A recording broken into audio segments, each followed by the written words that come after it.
આજની ધર્મકથા. પ્રણામ. વાગડ પરંપરાનો ઉજ્જવળતમ ઇતિહાસ અને એ ઇતિહાસની અંદરમાં ઐતિહાસિક એવા પૂજ્ય કલાપૂર્ણેશ્વરીશ્વરજી મહારાજાનું ચરિત્ર. ઘણીવાર એવું થાય કે આપણે એમ કહીએ કે પૂજ્ય કલાપૂર્ણેશ્વરી મહારાજ સાહેબનો ઇતિહાસ બહુ જબરદસ્ત હતો, પણ આ વાક્ય બહુ અધૂરું અને નબળું લાગે. વાક્ય ખરેખર એમ હોવું જોઈએ, પૂજ્ય કલાપૂર્ણેશ્વરીશ્વરજી મહારાજા સ્વયં એક ઇતિહાસ હતા. એ ક્યારેય ઇતિહાસના પાનામાં સમાય એવું નબળું વ્યક્તિત્વ કે નાનું વ્યક્તિત્વ એમનું હતું જ નહીં. એ વિરાટ હતા. એમના જીવનની કેટલીય વાતો આમ કરીએ એટલી ઓછી લાગે. એટલા નાના નાના પ્રસંગોની અંદરમાંથી છલકાતો એમનો ગુણ વૈભવ સાંભળી જ રાખીએ, બસ આપણને એવું લાગે કે પૂજ્યશ્રીનું જીવન એ વારંવાર વાગોળવા જેવું છે. આપણે ગઈકાલ સુધી એમની ઘણી બધી અલગ અલગ ચોમાસાઓની વાતોને બધું સાંભળ્યું. એમના જીવનના કેટલાક પ્રસંગોમાંથી બીજો એક સરસ મજાનો પ્રસંગ એ હતો કે જ્યારે સાહેબ બ્યાવર પધારેલા, રાજસ્થાન, અને એક માતા અને 5 પુત્રીઓ. આ માતા જે હતા એમના હસબન્ડ ગુજરી ગયેલા, દીક્ષાની ભાવના ઘણા વખતથી હતી, પણ એમના સસરા જે છે એ કોઈ કાળે રેડી થતા ન હતા. એક તો મારવાડી, એટલે વિચારની અંદરમાં એકદમ દ્રઢ, અને ઉપરથી કોઈ પ્રકારે આ બધી દીકરીઓને કે બધી ફિમેલને ઘરમાંથી જવા દેવાની તૈયારી જ નહીં. એટલે ઘણા બધા મહાત્માઓ આવે, પહેલાં સાધ્વીજી ભગવંત જેમની નિશાની અંદરમાં એ તૈયારી થયા હતા, એ બધી જ વ્યક્તિઓના દરેક ભાવોને એકદમ વ્યવસ્થિતપણે એ ઉલ્લંઘી દેતા. એવામાં પૂજ્ય કલાપૂર્ણેશ્વરીશ્વરજી મહારાજાનું બ્યાવરમાં આવવાનું થયું. પેલા બેન સતત જે ઝંખતા હતા દીક્ષા જીવનને, એ સાહેબ પાસે ગયા, આખી કથની વ્યથા રજૂ કરી. સાહેબે કીધું ભલે, અને સાહેબ એમના સસરા પાસે જયપુર સાહેબે એમને બોલાવ્યા. ઇમિજિએટ તો વાત ન કરી, કારણ કે અત્યારે વાત કરે તો એવું લાગે કે બધું કીધું હશે એટલે બોલતા હશે. બ્યાવરથી જયપુર ગયા એટલે તરત જ સાહેબે વાત કાઢી.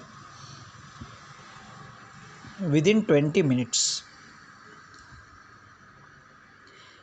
ગમે તેટલી પોતાના મનમાં ગાંઠ વાળીને પેલા ભાઈ આવ્યા હતા, એમને અણસાર હતો કે આવું જ કંઈક થશે, પણ છતાંય 20 મિનિટ પછી જ્યારે એ ઊભા થયા ત્યારે હું પ્રેમપૂર્વક સૌને રજા આપું છું, આવો શબ્દ બોલીને ગયા.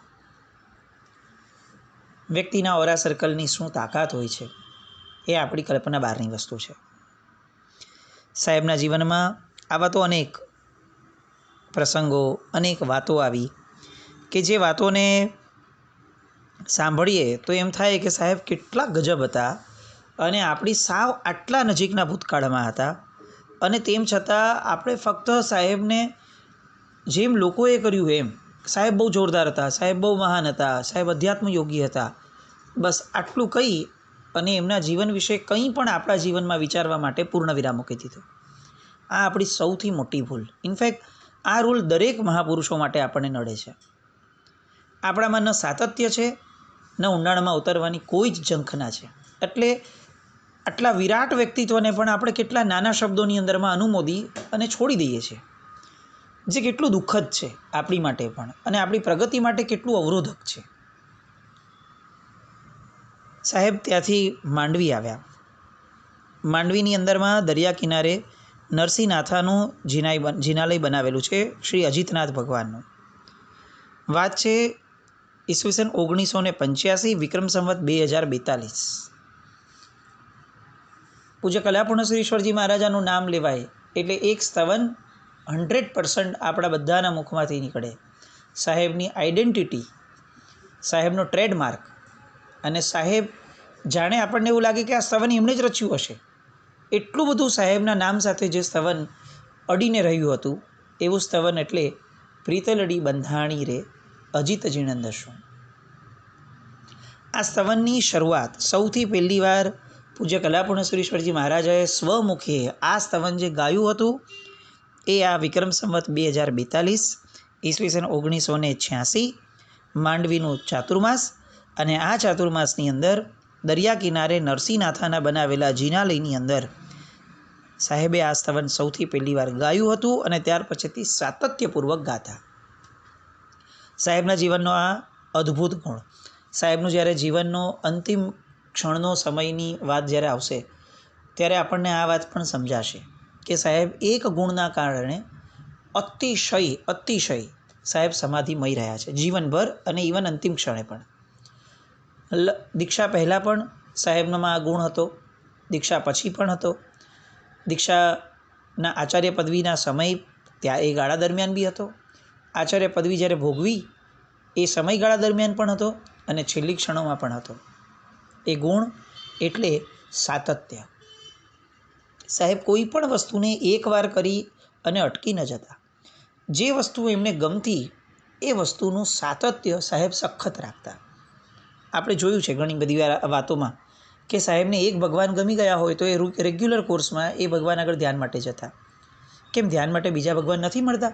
કોઈ બી દેરાસરમાં જાય ધ્યાન તો થઈ શકે છે, ધ્યાનમાં તો ઊંડા ઉતરવાનું છે, એમાં બાહ્ય આલંબન ગમે તે હોય, પણ ના, એક ભગવાનના નિશાની અંદરમાં, સાનિધ્યની અંદરમાં જો અનેરો આનંદ અંદર સ્પર્શાયો છે તો એનો અર્થ કે એ આનંદને સ્પર્શવું હોય તો ફરી ત્યાં જવું.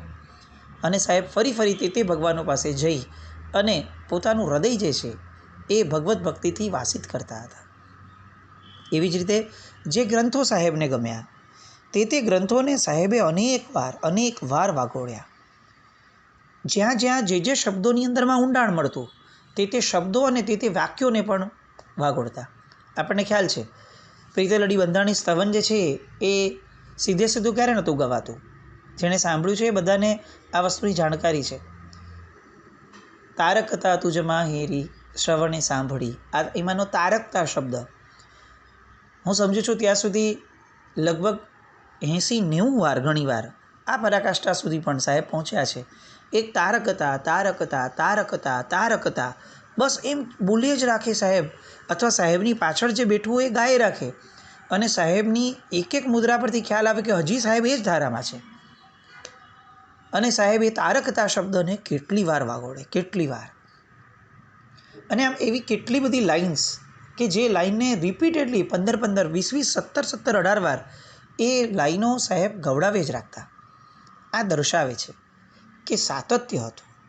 આજના જમાનામાં આપણને જે વેરાયટીની ચાનક લાગી ગઈ છે, જે ખરા અર્થમાં જોવા જઈએ તો સમ્યક દર્શનની વ્યાખ્યાથી બહુ વિપરીત છે. સમ્યક દર્શન અને સિદ્ધશિલા આ બધું સ્થિરતાને આધીન છે. એક જગ્યાએ, એક પદાર્થમાં, એક ગ્રંથમાં, એક વાક્યમાં, એક ગુણમાં, એક આનંદમાં, બધામાં એક એમાં સ્થિરતા. અનેક શોધવા જવું, આજે આ તીર્થ કરીએ, કાલે આ તીર્થ કરીએ, સવારે આ તીર્થમાં નવકારશી કરીએ, બપોરે આ તીર્થમાં જમશું ને સાંજે આ તીર્થમાં ચોવિહાર કરશું. એક કેમ નહીં? કલાપૂર્ણ સ્વામી મહારાજ સાહેબ એકની અંદર સ્થિર રહ્યા જીવનભર, અને એટલે જ કદાચ એ આ સ્તરને પામી શક્યા. આ સ્તવનની શરૂઆત અહીંયાથી થઈ. ત્યાર પછીથી સાહેબના જીવનના બીજા કેટલાક અદ્ભુત ચાતુર્માસોમાં એક ચાતુર્માસ જેને ગણાય છે એ છે વિક્રમ સંવત 2043નું આધોઈનું ભચાઉનું ચાતુર્માસ, જેમાં 225 જેટલા સાધુ સાધ્વીજી સમક્ષ સાહેબે શ્રી 10 વૈકાલિક સૂત્રની ઉપર વાચના ફરમાવી હતી, અને 6 સૂત્રો વગેરેના પાઠ પણ પયનના વગેરેના સાહેબે ગોઠવ્યા હતા. સાહેબનું વાવમાં ચાતુર્માસ થયું, ત્યાં પણ સાહેબે અજીતનાથ ભગવાન મૂળનાયક હતા એટલે પ્રીતલડી બંધાણીએ સ્તવન જે છે એ હવે દૈનિક ક્રમમાં લાવવાનું શરૂ કર્યું. એ ચાતુર્માસમાં પણ આ સ્તવન બહુ ઘૂંટાયું. આ સ્તવનની અંદરમાં, આ ચાતુર્માસની અંદરમાં યોગવિંશિકા, અમૃતવેલની સજ્જાઈ, પંચસૂત્ર, અધ્યાત્મ ગીતા, દેવચંદ્રજીનું 24નું સ્તવનના પ્રવચનો, આ વગેરે ઉપર સાહેબની પોતાની વાંચના રહી. વાવ પછી સાહેબ બેણપ પધારેલા ત્યારે 12 વર્ષથી બેણપની અંદર સંઘનો ઝઘડો ચાલતો હતો. સાહેબનું એક જ પ્રવચન, સિંગલ પ્રવચન, અને 12 વર્ષ જૂનો એ ઝઘડો એ પૂર્ણ થયો. ગામ લોકોએ રીતસર ઉત્સવ મનાવ્યો. 12 વર્ષ પછી પહેલી વાર મંગળ ગીતો ગવાયા, વાજા વાગ્યા, અને શ્રી સંઘનું જમણ થયું, જેનો લાભ ગામના એક વ્યક્તિએ લીધો, કારણ કે લોકોને આનંદ હતો કે 12 વર્ષ જૂનો સંઘનો ઝઘડો સાહેબના એક પ્રવચનથી પૂરો થયો. આપણને ઘણીવાર આવું થાય કે આપણા જીવનની અંદરમાં કેટલા ઝઘડાઓ છે, જાત સાથે અને જગત સાથે ઝઘડાઓની લાઈન લાગી છે. કલાપૂર્ણ સુરેશ્વરજી મહારાજાનું નામ એ જો આપણા ઝઘડાઓ પૂરું નથી કરતું તો આપણે ચોક્કસ માનીને ચાલવું જોઈએ કે આપણા નામ લેવાની અંદરની જે ભક્તિનો ભાવ છે, જે શ્રદ્ધા છે, એ સખત કચાશવાળી છે. બાકી જે વ્યક્તિ પગ મૂકે, પ્રવચન આપે અને 12 વર્ષ જૂના ઝઘડાઓ ગામ આખાના દૂર કરી શકતા હોય તો આપણા ઝઘડાઓ એમના નામ માત્રથી કેમ દૂર ન થાય? આપણે ચોક્કસ આવા પ્રયોગો કરવા જોઈએ. કોઈક સાથે બહુ જ મોટો ખટરાગ થયો હોય તો પૂજ્ય કલાપૂર્ણ સુરેશ્વરજી મહારાજાના નામનું સ્મરણ, પન્યાસ ભદ્રંકર વિજયજી મહારાજ સાહેબના નામનું સ્મરણ કરી અને ઝઘડાઓના શાંત થવા માટેના સંકલ્પો આ કરવાનો પ્રયોગ કરવો જોઈએ. આ બંને મહાપુરુષોને અજાત શત્રુ કયા હતા તે સમયમાં, કારણ કે સાહેબના જીવનની અંદરમાં સિંગલ શત્રુ મળતા ન હતા. સાહેબ એકવાર સુરેન્દ્રનગર હતા અને અમીજરા પાર્શ્વનાથ ભગવાનની પ્રતિષ્ઠાનો મહોત્સવ હતો. એ સમયે એક પ્રસિદ્ધ પત્રકાર કાંતિ ભટ્ટ એને પૂજ્યશ્રીના ઇન્ટરવ્યૂ લેવા માટે વાત કરી. લોકોને વાત કરીને લોકો તો હરખ પદુડા થઈ ગયા. ઓહો, સાહેબનું ઇન્ટરવ્યૂ આવશે, છપાશે, સાહેબ પ્રસિદ્ધ થશે. એટલે લોકોએ તો તરત બધું ગોઠવી દીધું, સાહેબને પૂછવા પણ નહીં રાખ્યું. છેક છેલ્લે કાંતિ ભટ્ટ આવ્યા અને સાહેબ પાસે જ્યારે વાત આવી કે સાહેબ આજે આ કાંતિ ભટ્ટ નામના ભાઈ આવે છે, એ આપનું ઇન્ટરવ્યૂ લેશે. સાહેબનો પહેલો જ સવાલ હતો, એ ઇન્ટરવ્યૂ લે એનો મને વાંધો નથી, આ ઇન્ટરવ્યૂનું પછી શું થશે? અને લોકોએ કીધું કે સાહેબ એ પત્ર ન્યૂઝપેપરમાં છાપશે. સાહેબે ઘસીને ના પાડી દીધી. જો આ ઇન્ટરવ્યૂ પ્રસિદ્ધ થવાનો હોય તો મારે એમની હારે બેસવું જ નથી. કાંતિ ભટ્ટ આવ્યા, એણે કીધું કે સાહેબ મારી આ જિજ્ઞાસા એક છે, પહેલાં મને એ ઓલું કરો કે સાહેબ આપ આટલા પ્રસિદ્ધ થાઓ એનો આપને ડર કેમ છે? કેટલા બધા લોકો એ આપના થકી પામશે.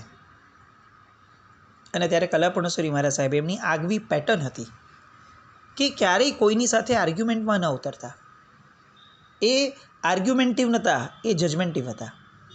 એકવાર જજમેન્ટ આવી ગયું એ પછીથી હવે આર્ગ્યુમેન્ટ્સ કરી અને એ વસ્તુને આગળ ને આગળ વધુને વધુ ચલાવવી એ એમનો સ્વભાવ ન હતો. એટલે એમણે કાંતિ ભટ્ટ સામે સ્માઇલ કરી અને એમણે એમ કીધું કે પ્રસિદ્ધ નહીં થાય. કાંતિ ભટ્ટને એ જે સ્માઇલ હતી એ સ્માઇલની અંદર જાણે યા તો પોતાનો જવાબ મળી ગયો અને યા તો એનો સવાલ મીટી ગયો અને યા તો એને એવું લાગ્યું કે હવે આ સવાલ પૂછવા જેવો નથી. જે પણ થયું પણ કાંતિ ભટ્ટ શાંત થઈ ગયા. સાહેબ પાસે આવ્યા છે એટલે એમણે પ્રશ્ન તો પૂછવાનો હતો. એમની આગવી એક સ્ટાઇલ હતી કાંતિ ભટ્ટને, જેમણે વાંચ્યા છે એમને ખબર હશે. સખત ટોણા મારવા અથવા વસ્તુને બહુ જ અલગ રીતે રિપ્રેઝેન્ટ કરવી, એ એમની એક આગવી સ્ટાઇલ હતી. એ સ્ટાઇલને જાણે એ ઉજાગર કરતા હોય એ રીતે એમણે સાહેબને પૂછ્યું કે સાહેબ તમારી પાછળ સેંકડો માણસો કેમ ખેંચાતા આવે છે? કોઈ વશીકરણ કરો છો?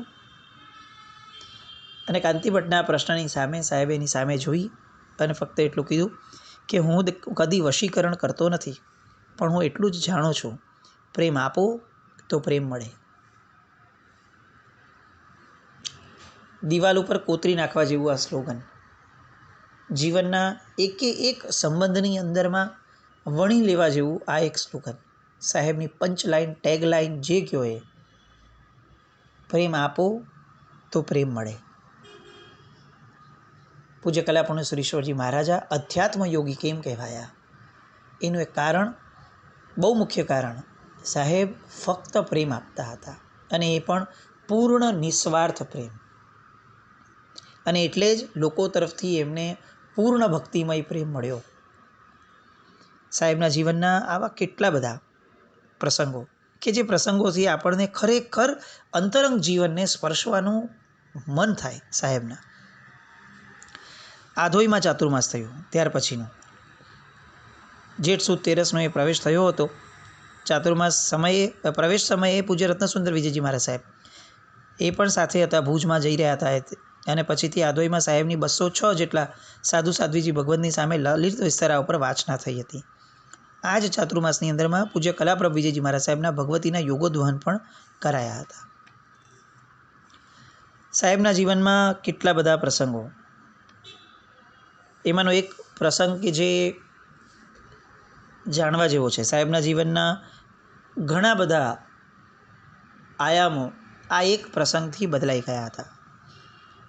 ભુજની અંદર હંસાબેન, જેમનું દીક્ષિત નામ હતું સાધ્વીજી ચારુ રક્ષિતાશ્રીજી મહારાજ સાહેબ, એમની દીક્ષા માટે સાહેબ પધાર્યા હતા. ત્યારે દીક્ષાર્થીના વરસીદારના વરઘોડા વખતે પૂજ્યશ્રી ચાલી રહ્યા હતા અને અચાનક જ પાછળથી દોડતી ગાય આવી. બધા સાઈડ પર ખસી ગયા, પણ સાહેબ જ્યારે ખસવા ગયા ત્યાં જોરથી ગાયનો ધક્કો લાગ્યો. આમ જોવા જઈએ તો ગાયે સાહેબને બહુ જોરથી સ્પર્શ નહોતો કર્યો, પણ ધક્કો લાગવાના કારણે સાહેબ નીચે ગબડી પડ્યા. બહુ જ અલગ રીતે ગબડી પડ્યા, એટલે બેલેન્સ ન રહ્યું, પોતાના શરીર પરનો કંટ્રોલ ન રાખી શક્યા અને તાત્કાલિક હોસ્પિટલમાં દાખલ કરવામાં આવ્યા. પણ સાહેબનો પાછળનો બોલ એ તૂટી ગયો. તૂટી ગયેલા બોલના સ્થાને સ્ટીલનો નવો બોલ બેસાડ્યો ખરો, પણ આ બોલ બેસાડવા માટે જામનગર જવું પડે એવું હતું. સાહેબે સ્પષ્ટપણે કહી દીધું, મારા જીવતે જીવત મારા શરીરને કોઈ પણ વાહનમાં તમે બેસાડ્યું છે તો હું એ કોઈ પણ કાળે ચલાવીશ નહીં. જે પણ કરવા જેવી લાગે ટ્રીટમેન્ટ એ તમારો વિષય છે, મારો વિષય નથી, પણ જે પણ કરવું હોય એ અહીં જ થશે. આટલી વેદના, બોલ તૂટે ત્યારે કેવી વેદના થાય એ જેને હાડકાનો નાનકડો પણ દુખાવો થયો છે એને ખ્યાલમાં હોય. આવી વેદના સમયે પણ સાહેબની સંવેદના, મારા દેહને ચારિત્રથી અપવિત્ર કરવાનો અથવા અભડાવવાનો હું કોઈને અધિકાર આપી શકું એમ નથી. અને ખરેખર થયું એવું. મુંબઈથી સ્પેશિયલી ડૉક્ટરો આવ્યા અને ભુજની અંદર જ એમણે ઓપરેશન કર્યું. એ ઓપરેશન સમયે પણ સાહેબની જેટલી પ્રસન્નતા હતી એ જોઈને ડૉક્ટરો પણ નવાઈ પામેલા. એક અજૈન ડૉક્ટર હતા, ધ્યાન માર્ગની અંદર, યોગ માર્ગની અંદર રસ ધરાવતા ડૉક્ટર હતા, જે આ ટીમમાં હાજર હતા. એ ડૉક્ટરે શબ્દ બોલ્યા હતા ત્યારે કે આવા યોગી પુરુષો જ આટલા સ્વસ્થ રહી શકે, સામાન્ય માણસ તો ચીસો પાડીને આખું ગામ ગજવી નાખે, એટલો ભયંકર આ દુખાવો હતો. જબરદસ્ત સાહેબની એક વાતો. અને આ જ ઘટના પરથી સાહેબે જ્યારે થોડા સ્વસ્થ થયા અને પ્રવચન આપ્યું ત્યારે એ જે વાક્ય બોલ્યા હતા ને એ સાંભળે તો આપણને એમ લાગે કે આ માણસ જાદુગર હતા. સાહેબે આ ટિપ્પણી કરતાં કહ્યું હતું કે એ તો સારું થયું કે આ વરઘોડામાં બીજા કોઈને નહીં ને મને જ વાગ્યું. બીજાને વાગ્યું હોત તો શ્રી સંઘ આટલી સારવાર કેવી રીતે કરત, આટલું ધ્યાન કેવી રીતે રાખત, સમસ્ત સંઘ ખડે પગે ઊભો કેવી રીતે રહ્યો હોત. સારું થયું મને થયું હતું તો સંઘ ઊભો રહ્યો ને વ્યાધિ ટળી ગઈ. બીજાને થયું હોત તો બિચારાને કેટલી વેદના થાત, અને કદાચ એ વેદનાને સાથે શેર કરવા માટે કે એની સારવાર માટે કોઈ હોત કે નહીં એ પણ પ્રશ્ન હોત. આપણું હૃદય ઝૂકી પડે. ત્યાર પછીથી સાહેબના જીવનની અંદરમાં એક જે પરિવર્તન આવ્યું એ આવ્યું કે સાહેબનું વિહારમાં ચાલવાનું બંધ થયું અને ત્યાર પછીથી સાહેબે ડોળી વાપરી. આ પરિસ્થિતિમાં પણ સાહેબ દીક્ષામાં અક્ષર સુદ નોમના હતી. એ દીક્ષાના પ્રસંગની અંદરમાં સાહેબ પાછા પધાર્યા હતા. તૂટેલો બોલ લઈને, શરીરની અંદરનો બોલ તૂટી ગયો છે એવા સમયે સાહેબ દીક્ષામાં પધાર્યા હતા. એક વાતો સાહેબની સાંભળીએ અને આમ કમાલ લાગે. સાહેબનું ધ્યાન વિચાર નામના ગ્રંથનું જે વિમોચન છે એ સમયે થયું હતું, જેમાં પન્યાસ ભદ્રંકર વિજયજી મહારાજ સાહેબ એમના ઘણી બધી વાતોના સંગ્રહ એ પુસ્તકની અંદરમાં મળે છે. ત્યાર પછીથી સાહેબે હવે વિહાર ચાલુ કર્યો સુરેન્દ્રનગરથી સાઉથની દિશાનો. એમાં ધાંગધ્રા સાહેબ જ્યારે પહોંચ્યા હતા ત્યારે અષાઢ વદ 14ના દિવસે પૂજ્ય રામચંદ્ર સુરેશ્વરજી મહારાજા કાળ ધર્મ પામ્યા. એ સમાચાર મળતા જ સાહેબે સકળ સંઘને દેવવંદન કરી અને સભાની અંદર ગુણાનુવાદ પણ કરાવ્યા હતા. ત્યાર પછી સાહેબ સુરત પધાર્યા. સુરતથી આગળ જતાં બાળકુ મેદની અંદર નવનિર્મિત જિનાલયની પ્રતિષ્ઠા થઈ. એ પ્રતિષ્ઠા કર્યા પછીથી સાહેબ અંતરિક્ષજી પધાર્યા. અંતરિક્ષજીની અંદરમાં ભગવાનની સ્થિતિ જોઈ અને સાહેબ ખૂબ રડ્યા. દિગંબરો પણ સાહેબના પ્રવેશમાં આવ્યા હતા. ત્યાં સામુદાયિક ચૈત્રી ઓળી હતી. શ્વેતાંબરના અગ્રણી તરીકે સાકરચંદભાઈ હાજર હતા અને દિગંબરના અગ્રણીઓ પણ ઘણા બધા હાજર હતા. સાહેબે મૈત્રીભાવની એટલી બધી સરસ વાત કરી કે એક આખું મૈત્રીનું સુંદર વાતાવરણ તૈયાર થઈ ગયું. છેલ્લા 12 વર્ષથી અંતરિક્ષજી પાર્શ્વનાથ ભગવાનના દરવાજા બંધ હતા. 12 વર્ષ, 12 બિગ યર્સ, કે જેમાં કોઈએ દરવાજો જ નહોતો ખોલ્યો. એટલે એના કારણે અંદર એટલા બધા ધૂળના ઢીફા જામી ગયેલા, એટલા બાબાઝાડા વ્યાપી ગયેલા. સફાઈ પણ કરવા માટે કોઈ તાળું ક્યારેક ખોલ્યું નહોતું. આપણે કલ્પના કરીએ કે 12 વર્ષથી ભગવાન એક સ્થાનની અંદર અવાવરા પડ્યા હોય તો કેવી ભયંકર સ્થિતિમાં હશે. કોર્ટના ગમે તેટલા હુકમ, ગમે તેટલી શ્વેતાંબર દિગંબરોની એકબીજા પ્રત્યેની ઝઘડાની ધારા, પણ આ કલાપનસુરી મારા સાહેબ હતા. એક જ પ્રવચનની અંદરમાં સાહેબે શ્વેતાંબર દિગંબરોને બંનેઓને તૈયાર કરી દીધા અને નક્કી કરાવડાવ્યું કે આ દરવાજા ખુલશે અને આ દરવાજા ખોલી અને એટલીસ્ટ સાફ સફાઈ થશે. અને ખરેખર એવું થયું કે 12 વર્ષે પહેલી વાર સાહેબની નિશ્રામાં સાફ સફાઈ થઈ. આપણને ખરેખર અત્યારે એવી ભાવના જાગે કે જો સાહેબ એક જ પ્રવચનની અંદરમાં દરવાજા ખોલાવીને સાફ સફાઈ કરાવી શક્યા, તો આ કાળની ભવિતવ્યતા સમજવી કે કદાચ જો સાહેબે ચોમાસું કર્યું હોત તો કદાચ ભગવાન જ બહાર આવી ગયા હોત. પણ આ આપણું ભાગ્ય, આપણું દુર્ભાગ્ય કે આવું ન થયું. ત્યાંથી સાહેબ ચૈત્રવદ 14ના દિવસે નાયગાંવ હતા અને ત્યારે સમાચાર મળ્યા કે પૂજ્ય ભુવન ભાનુસુરી મારા સાહેબ ચૈત્રવદ 13ના દિવસે કાળધર્મ પામ્યા છે. એટલે ત્યાં પણ સાહેબે ગુણાનુવાદને વગેરે કર્યું. પછી ગોદાવરી નદી ઓળંગી અને સાહેબ આંધ્રપ્રદેશમાં આવ્યા. આંધ્રપ્રદેશની અંદરમાં પોસમ્મા નામનું ગામ હતું, યેડપલ્લી નામનું ગામ હતું અને પોસમ્મા નામના દેવીનું મંદિર હતું, જેની બાજુની અંદરમાં કેટલાક લોકો હળદર વગેરે ચડાવતા હતા. સાહેબનું જવાનું થયું અને જોયું તો મંદિરની ભીત પાસે પાર્શ્વનાથ ભગવાનની ખંડિત મૂર્તિ હતી અને લોકો તો એની ઉપર હળદર વગેરે ચડાવતા હતા. પૂછ્યું કે કોણ છે? તો કે ખબર નથી, વર્ષોથી અમે આ કરીએ છીએ. ત્યારે સાહેબે કીધું કે આ તો જૈનોના 23મા તીર્થંકર પાર્શ્વનાથ ભગવાન છે. એટલે સાહેબે એમના કહેવાથી ત્યાં ઓમ શ્રી પાર્શ્વનાથાય નમઃ એમનો જાપ લખાવ્યો અને આ મંત્ર ત્યાંના એક વ્યક્તિને બોલાવીને તેલુગુ ભાષાની અંદર પણ કરાવડાવ્યો. આજે પણ આ ખંડિત ભગવાન જે છે ત્યારે ત્યાં આ જાપ થઈ શકે છે, ચાલુ છે અત્યારે પણ. સાહેબને બધાએ પૂછ્યું કે સાહેબ અહીંયા કઈ રીતે આ ભગવાન આવ્યા હશે? ત્યારે સાહેબે કીધું કે આંધ્ર, તામિલનાડુ વગેરે અનાર્ય જેવા ગણાતા દેશોની અંદર સંપ્રતિ મહારાજાએ જિનાલય બંધાવ્યા હતા. એવો ઉલ્લેખ હરિભદ્રસુરી મહારાજ સાહેબે ઉપદેશ પદમાં કર્યો છે. મધ્યકાળમાં મુસ્લિમો જ્યારે જર્મની આક્રમણ સમયે આવ્યા હશે ત્યારે આ મંદિરો તૂટ્યા હશે અને ત્યારે કદાચ આ ભગવાન અહીંયા ખંડિત થયા હશે એવું આપણે વિચારી શકીએ. 60 વર્ષ પહેલાં પોસમ્મા દેવીના મંદિરનો જીર્ણોદ્ધાર થયો ત્યારે એના પાયામાંથી આ ખંડિત મૂર્તિ નીકળી હતી. આ આખો ઇતિહાસ સાહેબે ત્યારે ઉજાગર કર્યો. એ જ દિવસે પ્રવચન આપ્યું અને 22 જેટલા લોકોએ માંસ, મદિરા આદિ ત્યાગની પ્રતિજ્ઞા લીધી. આપણે કલ્પના કરીએ, જે ભાષા તેલુગુ સાહેબને આવડતી બી નથી, એ સમયે લોકોને હિન્દી નથી આવડતી ને સાહેબને તેલુગુ નથી આવડતું, અને તો પણ 22 જણાએ માંસાહાર ત્યાગના પચ્ચખાણ એમના પ્રવચનથી લીધા. એ શું થયું હશે અને એ કઈ રીતે લોકોને એમણે પમાડ્યા હશે? શબ્દોથી નહીં, શબ્દાતીત એવા ભાવોથી સાહેબ જીવ્યા છે, એની આ સાબિતી. આ સાઉથનો એકદમ રોચક સાહેબનો આ વિહાર. એની બીજી કેટલીક વાતો આવતીકાલે કરીએ. જીનાગના વિરુદ્ધ કંઈ પણ બોલાયું હતું મિચ્છામિ દુક્કડમ. જૈનમ જયતિ શાસન.